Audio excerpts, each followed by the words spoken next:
Personne n'aime l'école ou presque, à part si elle est buissonnière, bien entendu. Mais il y a aussi des écoles étranges et complètement insolites qui changeront même votre perception de la scolarité. Installez-vous donc bien confortablement, car voici les 10 écoles les plus bizarres de la planète.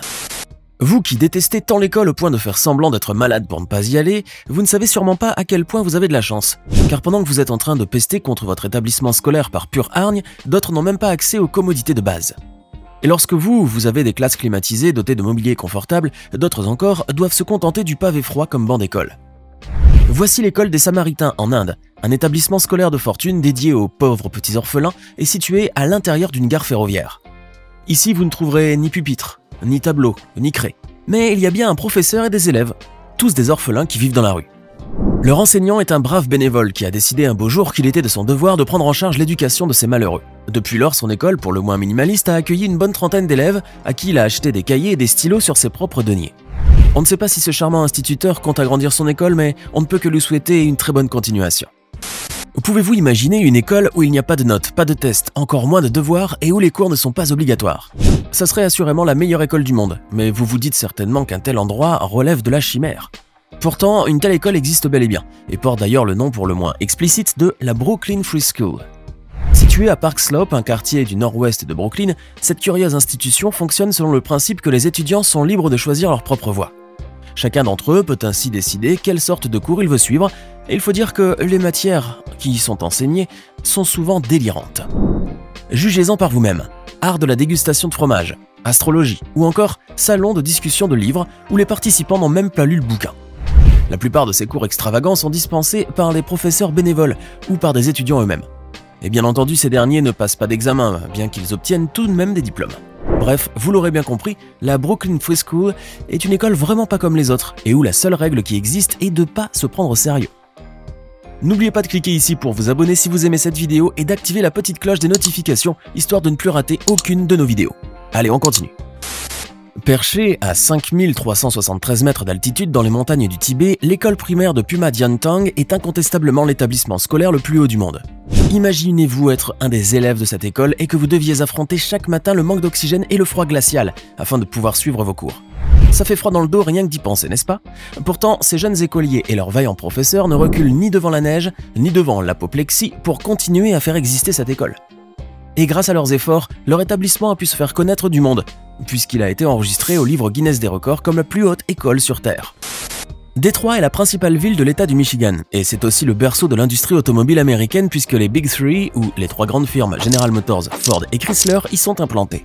Mais, suite à une désindustrialisation galopante et une baisse démographique intense, la ville, qui rayonnait jadis de mille feux, se retrouva peu à peu dans une situation de faillite économique. Ce déclin se répercuta sur toutes les institutions de la ville, y compris malheureusement sur le système scolaire. Ainsi, certaines écoles sont soit complètement désertes et squattées par des SDF, ou soit elles sont opérationnelles mais avec une infrastructure et des moyens dignes du tiers-monde. Des équipements archaïques qui tombent en ruine, des pans entiers de maçonnerie qui se détachent et pas de manuel, pas de programme scolaire et encore moins de sorties éducatives.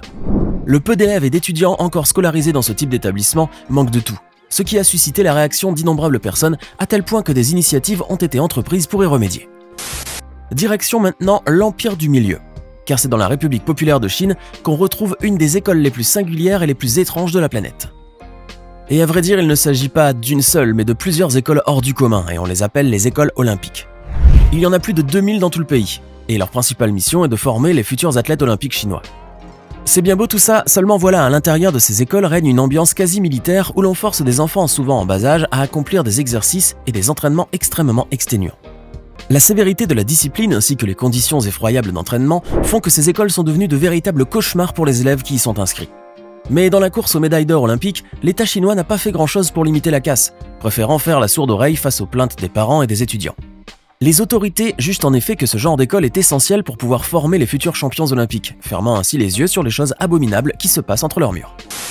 Bienvenue à l'école communautaire Michaela, l'école la plus stricte et la plus sévère de Grande-Bretagne et très certainement aussi de toute la planète. Pour vous faire une idée, disons que c'est un petit peu Poudlard dirigé par Dolores Umbridge, soit une sorte de prison civile pour mineurs où tout est susceptible de vous valoir un blâme. Dans cette prestigieuse école londonienne, c'est le système très orwellien du démérite qui prévaut. Par exemple, vous avez oublié votre stylo ou votre gomme, vous obtenez un démérite. Vous regardez par la fenêtre pendant un cours, hop, un démérite. Vous vous affalez un peu trop visiblement sur votre banc, encore un démérite. Vous obtenez en fait un mauvais point à chaque fois que vous faites le moindre écart, et très souvent cela vire vraiment au ridicule, puisque vous pouvez en obtenir un juste pour ne pas avoir sorti votre manuel en moins de 10 secondes. Et attention, car si vous avez 2 démérites dans la même classe, vous gagnez 1 heure de colle, et les heures s'accumulent bien plus rapidement que vous ne le pensez. Elles sont d'ailleurs si souvent distribuées que l'école possède même son propre directeur de détention qui s'occupe exclusivement que des enfants punis. L'école communautaire Michaela n'a donc rien d'un établissement scolaire rêvé, à moins bien sûr que vous ne soyez des maniaques de l'ordre et de la discipline, et que votre livre de chevet préféré soit Le meilleur des mondes d'Aldous Huxley. Avant de continuer, il est temps maintenant de répondre à la question du jour, et comme toujours, il s'agit de culture générale. À quel pays appartient le territoire du Groenland? Est-ce option A, le Danemark, option B, la Norvège, ou enfin option C, les États-Unis? Réfléchissez bien et écrivez ce que vous pensez être la bonne réponse en bas dans les commentaires. Nous verrons si vous aviez raison juste avant la fin de cette vidéo. Allez, on continue. Donald Trump a été indubitablement l'un des présidents les plus controversés de toute l'histoire des États-Unis, et son mandat a été la cible de bon nombre de critiques, aussi bien nationales qu'internationales. Mais il faut savoir que ce milliardaire pour le moins exubérant traîne derrière lui une réputation plutôt sulfureuse, et de ce fait, on peut résolument dire qu'il est un peu accoutumé au scandale. La Trump University fait d'ailleurs partie de ces dossiers épineux qui minent la popularité de l'ex-président américain avec une affaire d'arnaque, rien de moins. Cette université privée avait été fondée en 2005 par Donald Trump et ses associés, et son objectif primordial était de former les étudiants à devenir riches. L'université dispensait ainsi des cours sur les techniques immobilières, la gestion d'actifs, l'entrepreneuriat et surtout la création de richesses. Seulement voilà, après quelques années, les étudiants ont finalement compris qu'on leur avait juste vendu de l'air et que leur cursus scolaire n'allait pas faire d'eux des gens riches. Bien au contraire, cela les rendait encore plus pauvres, puisqu'ils ont dû débourser des sommes considérables pour leurs études. L'affaire fut finalement portée en justice et cette dernière obligea Donald Trump à verser quelques 25 millions de dollars en faveur des plaignants. Voici maintenant une école qui aurait bien été du goût de Bob Marley, s'il avait été toujours parmi nous. Dans cette académie plutôt particulière, vous pourrez suivre des cours de botanique appliquée et apprendre les différentes sortes de cultures de cannabis. Et oui, vous ne rêvez pas car l'université d'Amsterdam est un établissement unique en son genre où vous pourriez décrocher un diplôme en marijuana. Située à Oakland, en Californie, cette académie du cannabis dispense des cours qui tournent autour de l'univers cannabique, avec des matières telles que les lois sur la marijuana médicale, l'horticulture ou encore la cuisine au cannabis. On vous y apprendra également comment faire pour faire pousser de la bonne herbe et comment la distribuer proprement jusqu'à l'obtention de votre diplôme de de distributeur légal de cannabis et autres substances cannabinoïdes.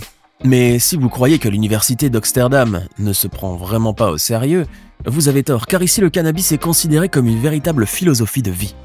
C'est d'ailleurs le seul endroit en Amérique où les gens peuvent obtenir une carte de marijuana médicale. Un précieux sésame officiellement attribué aux malades, mais qui permet officieusement aux consommateurs de pouvoir fumer sans problème dans des états où c'est encore illégal. On retourne en République populaire de Chine pour la suite de cette vidéo, avec cette fois une séquence à vous faire dresser les cheveux sur votre tête. Car en matière d'éducation et de pédagogie, les Chinois ont tendance à pousser le bouchon un peu trop loin, exactement comme dans cette petite école rurale de Yangtze. Située dans les collines environnantes de la ville de Wenshui, cet établissement scolaire a été désigné école primaire de l'armée rouge. Comprenez par là que c'est une pépinière pour futurs soldats. L'école est en effet une usine de lavage de cerveau pour les jeunes élèves qui y apprennent des chants patriotiques, des odes au communisme et des histoires et l'organigramme du parti unique chinois. Cette école, comme beaucoup d'autres disséminées un peu partout dans le pays, est donc ainsi un véritable centre de propagande du régime chinois déguisé et qui opère insidieusement et sournoisement sur des cibles faciles, les enfants. Car ces mêmes enfants vont grandir un jour avec un tel enseignement, et il n'y a aucun doute qu'ils seront entièrement et profondément acquis à la cause du régime. En raison des nombreuses inondations qui touchent chaque année les côtes du Bangladesh, des habitants ont décidé de déménager les écoles sur de petits bateaux amarrés sur les rives. Certaines embarcations bénéficient de l'énergie solaire, possèdent un ordinateur portable avec accès à Internet et même d'une bibliothèque afin de faciliter leur apprentissage. Cette brillante idée, mise en place en 2002, a depuis permis à plus de 70 000 enfants d'étudier. Une école chinoise d'arts martiaux a introduit une nouvelle façon de pratiquer ce sport classique, en ouvrant une académie qui combine le kung-fu Shaolin et le football. Des centaines de jeunes pratiquent chaque année cet art martial chinois ancestral, et depuis 2015, cette école sélectionne les 100 meilleurs élèves de kung-fu pour qu'ils pratiquent cette nouvelle discipline particulière. Le but est de former de meilleurs joueurs de football à l'échelle nationale, parce qu'il est prouvé que les pratiquants du kung-fu, grâce à cette discipline, sont les mieux préparés physiquement et mentalement à la compétition. Il s'agit d'une organisation privée fondée en 2003 qui compte des étudiants âgés de 4 à 18 ans. L'école encourage l'apprentissage autodirigé et prône la liberté d'activité des enfants. En effet, c'est démocratiquement que se décident les matières à étudier et de ce qui est fait pendant le cours. Il n'y a pas de notes, il n'y a pas d'examen et la présence n'est pas obligatoire. Croyez-le ou non, cette méthode d'apprentissage donne d'excellents étudiants universitaires, car le fait de ne pas donner d'obligation crée chez les jeunes une prise de conscience sur leurs propres responsabilités. Seuls les enfants de 4 ans ont certaines contraintes, afin de leur permettre de s'adapter au respect de la ponctualité, à la notion d'apprentissage et de la prise de responsabilité. Cette école est située dans la province du Sichuan, en Chine. Et les enfants de 6 à 15 ans doivent escalader une très haute montagne en utilisant uniquement des échelles, sans sécurité, pour y accéder. Ils doivent prendre ce chemin tous les mois, 2 fois en montant et 2 fois en descendant, puisqu'il reste 2 semaines dans cette école qui se trouve sur le sommet. Les risques qu'ils courent à chaque fois sont énormes, étant donné qu'ils peuvent tomber d'une hauteur de 800 mètres. Ils sont aidés dans ces trajets par Shen Guji, qui donne des instructions aux 14 élèves afin qu'ils puissent monter les échelles suspendues au cours de ce périple de plus de 2 heures. Cette école a été inaugurée par la société Microsoft en 2006. Les étudiants n'ont pas de livres, car ils n'utilisent que des ordinateurs, alors que les enseignants ont recours à des tableaux intelligents informatisés au lieu des tableaux classiques. Pour simuler une journée de travail ordinaire, l'école démarre à 9 h et finit à 16 h. Avec le temps, l'institution a connu un vrai succès, et les élèves ont généralement de bonnes notes en mathématiques et en lecture. La connaissance de la technologie leur offre plus de chances de trouver un emploi après l'obtention du diplôme. Les écoles des trains ont vu le jour grâce à l'enseignante Inderjit Khudrana, qui se préoccupait du nombre d'enfants en Inde n'ayant pas accès à l'éducation parce qu'ils devaient demander la charité dans les gares pour survivre. Elle décida donc d'amener l'école jusqu'à eux, et tous les jours, elle s'asseyait à côté des enfants des rues pour leur enseigner les bases de l'apprentissage, de l'addition, de la soustraction, jusqu'à l'apprentissage de la lecture. L'aventure a démarré dans la gare où elle attendait le train pour voyager, et elle a étendu à plusieurs plateformes ferroviaires à travers le pays. Ce projet compte maintenant plus de 4000 élèves, et en plus de l'éducation de base, il fournit de la nourriture et des médicaments pour les familles des enfants. C'est pour préparer les meilleurs Pères Noël pour les événements et les centres commerciaux qu'une petite académie a ouvert ses portes pour les candidats au poste de Père Noël. Ces derniers apprennent à parler, à chanter, et même à imiter le fameux rire du personnage préféré des enfants. Pour peaufiner la formation, ils suivent également des petits cours sur le maquillage, apprenant ainsi à se préparer eux-mêmes. La volonté de cette école est de répandre l'esprit de Noël d'une manière différente, de laisser aux enfants un très beau souvenir de leur rencontre avec le Père Noël et que l'année suivante, ils soient encore plus impatients de le revoir que de recevoir leurs cadeaux. Cette école est l'invention de John et Cynthia Hardy. Ils avaient tout d'abord eu l'idée d'un centre d'apprentissage sans électricité en 2006, dans le but de favoriser des générations de leaders soucieux de l'environnement. Ils ne perdirent pas leur temps à sculpter un campus étonnant, ils le construisirent à partir des ressources de la jungle indonésienne. Quand l'école ouvrit enfin ses portes en 2008, il devint rapidement clair que le fait de ne pas avoir d'électricité ne permettait pas, comme ils l'avaient espéré, de maintenir la qualité d'éducation qu'ils recherchaient. Cela dit, comme nous l'avons déjà évoqué, l'école est construite presque entièrement à partir de matériaux renouvelables locaux, dont un bâtiment de 60 mètres fait en bambou. Désormais, l'école équipée de l'énergie hydroélectrique et solaire enseigne aux enfants comment cohabiter avec la nature, sans oublier les avantages des progrès technologiques. Les élèves du préscolaire jusqu'au secondaire y cultivent leur propre nourriture et y apprennent, entre autres, les sciences de l'environnement, l'entrepreneuriat et les arts créatifs. Le réchauffement climatique est un problème alarmant, qui peut être délicat pour certaines populations. Pour les habitants de la communauté de Makoko, au large des côtes du Nigeria, une hausse du niveau de la mer a déjà commencé à affecter leurs maisons. Que pouvaient-ils faire pour faire face à cette catastrophe imminente? Eh bien, ils ont utilisé leur imagination. L'école flottante de Makoko était un projet destiné non seulement à offrir un espace public à la population de tous âges, mais il s'agissait aussi d'un projet pilote qui pouvait résoudre les problèmes de cette communauté exceptionnelle. La structure flottante était composée de 3 niveaux et servait à beaucoup de choses. École, marché aux poissons et même plateau de tournage à un moment donné. Malheureusement, la structure s'effondra en 2016 à cause du manque d'entretien. Le jardin John Ball Zoo est un sanctuaire pour animaux qui se trouve à Grand Rapids dans l'état du Michigan aux États-Unis. Malgré une histoire compliquée, le parc est maintenant une attraction touristique florissante et un endroit sûr où toutes sortes d'animaux peuvent vivre. Des wallabies jusqu'au plus grand alligator provenant de Floride et même un dragon de Komodo nommé Precious. En dehors des animaux, chaque année, 66 élèves du district ont l'opportunité d'étudier là-bas. Non seulement ces enfants reçoivent tous les éléments d'une éducation normale, mais ils peuvent également assister à des expériences pratiques d'apprentissage dans divers domaines de la zoologie. Les élèves apprennent ainsi à s'occuper et même à toucher des animaux que certains d'entre nous ne verront jamais en vrai. C'est une expérience unique dans la vie qui vise à donner naissance à une nouvelle génération de protecteurs des animaux. Si vous êtes le père ou la mère d'un petit bambin de moins de 5 ans, vous vous êtes probablement déjà rendu compte que le jardin d'enfants est devenu la nouvelle première année de maternelle. Les longues récréations où l'on apprenait par le biais de jeux sont remplacées par des journées de 6 heures où l'enfant reste assis à un bureau.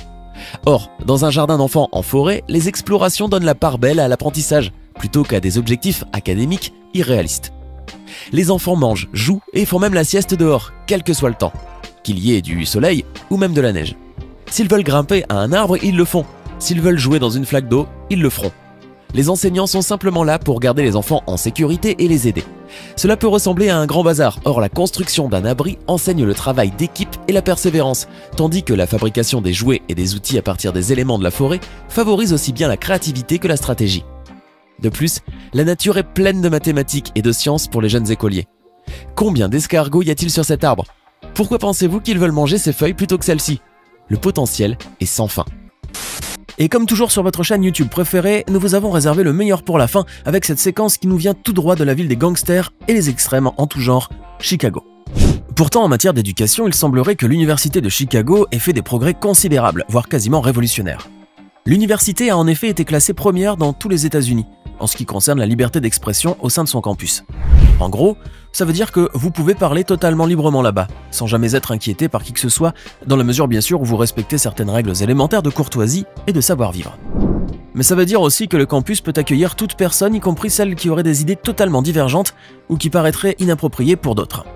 Cela va encore plus loin car les étudiants sont autorisés, voire même poussés par l'administration de l'université, à conduire des speeches devant un public. Et même si votre discours est controversé, l'université de Chicago vous donnera votre chance comme tout le monde.